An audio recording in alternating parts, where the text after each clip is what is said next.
Triple Om Shanti. 36 ദിവ്യ ഗുണങ്ങളില് ക്ഷമ എന്ന് പറഞ്ഞിട്ട് ഓരോ ദിവ്യ ഗുണമുണ്ട്. ക്ഷമ എന്ന ദിവ്യ ഗുണത്തിന്റെ അർത്ഥം എന്താണ്? കാത്തിരിക്കുക. ചില കാര്യങ്ങള് നമുക്ക് പാസ്സായി കഴിഞ്ഞാല്, അല്ലെങ്കിൽ നമുക്ക് അതിന് അവകാശത്തിന് വേണ്ടി നമ്മൾ പോരാടിക്കൊണ്ടിരിക്കുകയാണെങ്കിൽ അതിന്റെ റിസൾട്ട് വരാൻ കാത്തിരിക്കുക. പല ഉദാഹരണങ്ങളും പറഞ്ഞ സമയം കുറേ നോട്ടേണ്ട ആവശ്യമൊന്നുമില്ല. കാത്തിരിക്കുക. എന്തിനും അതിൻ്റെതായ സമയമുണ്ട്. ആ സമയത്ത് അത് നമ്മുടെ കൈകളിൽ ലഭ്യമാവും.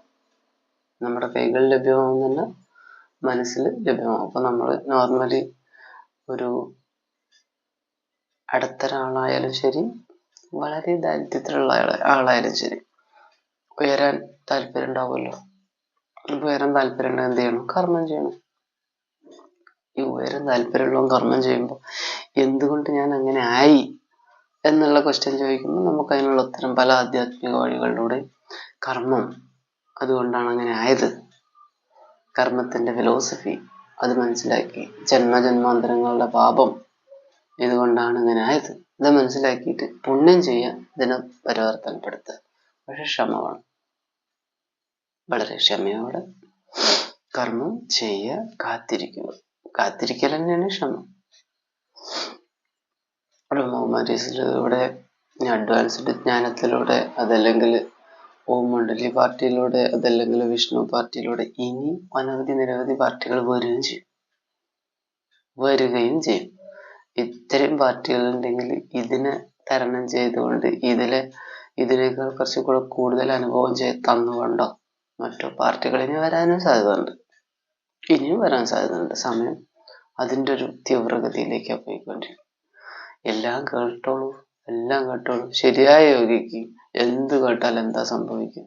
എന്തൊക്കെ കേട്ടാലും ശരിയായ യോഗി സത്യമായതില് ഉറച്ചിരിക്കും.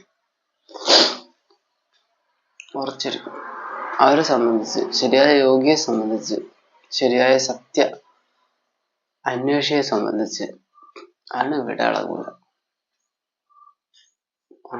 അളകൂല. അത് കറക്റ്റായിട്ട് ക്ഷമയോടെ കാത്തിരുന്ന് എന്തൊക്കെ കേട്ടാലും ഏതൊക്കെ പറഞ്ഞാലും ആരൊക്കെ എന്തൊക്കെ ചെയ്താലും അവരവരുടേതായ രീതിയിൽ എത്തിച്ചേരുക തന്നെ ചെയ്യും. ട്രിപ്പിൾ ഓം ശാന്തി.